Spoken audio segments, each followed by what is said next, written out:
I had a request from a viewer to do a video on airflow and ventilation at night while I sleep. I really appreciate the request. It's a good idea to talk about air quality when living in a car. So in today's video, I'm going to discuss how I monitor the air quality in my car and manage things like temperature and humidity while safeguarding against dangers like oxygen deprivation and carbon monoxide poisoning. One of the things that I purchased that was inexpensive and very informative was a digital temperature and humidity monitor. The best deal I found was actually a set of monitors for $15.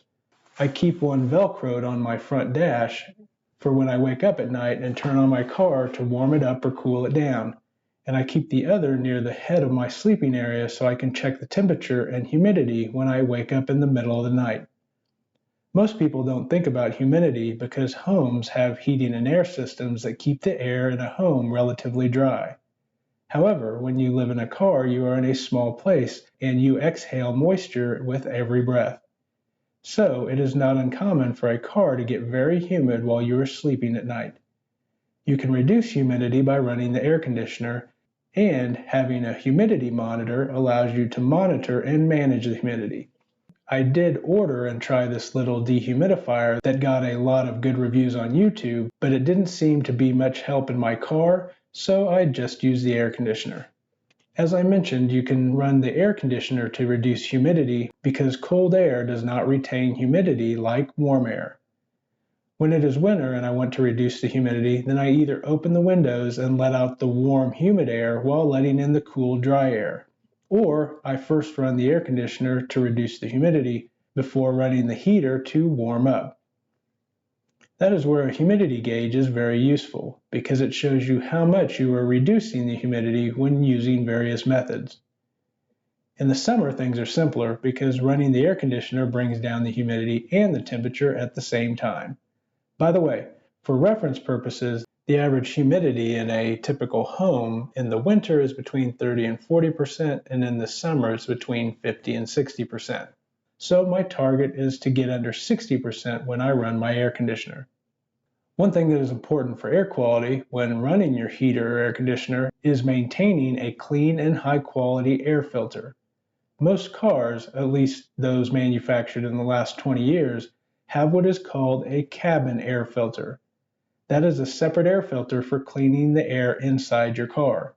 My Prius has a button that I can click to specifically run the air through the cabin filter, and I purchased a high-quality HEPA-rated filter that does a great job of filtering the air. Do a search online to see if your car has a cabin air filter. Investing in a high-quality air filter, like a HEPA-rated one, is a good investment. As you can see, the filter for my car costs less than $20, which is a great investment for something as important as air quality. The other concern people can have when living in a car is the oxygen level. When you sleep, you exhale carbon dioxide, so it is natural to wonder if you are using up the oxygen in your car and building up carbon dioxide when you sleep. Some people like to crack their windows when they sleep to make sure there is fresh air circulating, but I like to stay completely hidden, so I keep my windows rolled up and my blackout panels installed.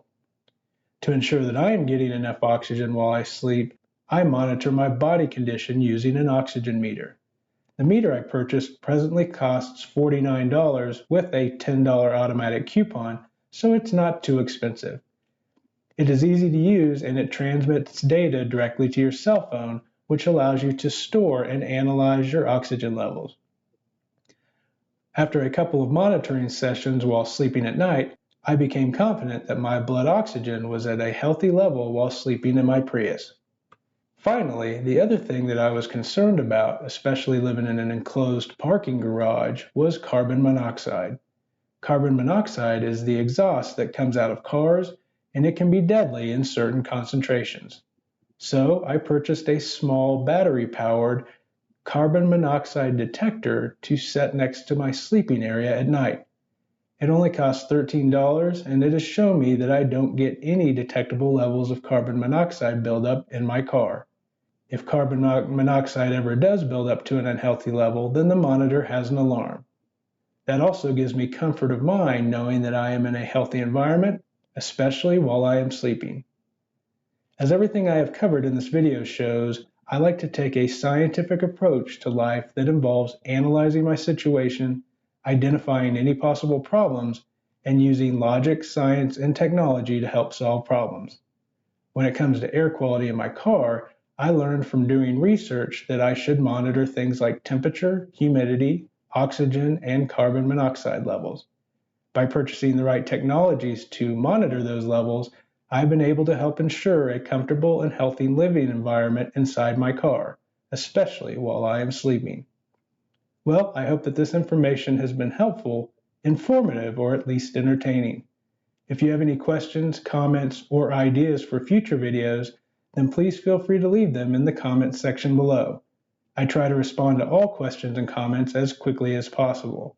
Also, if you have not already subscribed to this channel, then please consider doing so by clicking the subscribe button in the lower right-hand corner of the screen. As always, thank you for taking the time to watch this video, and safe travels.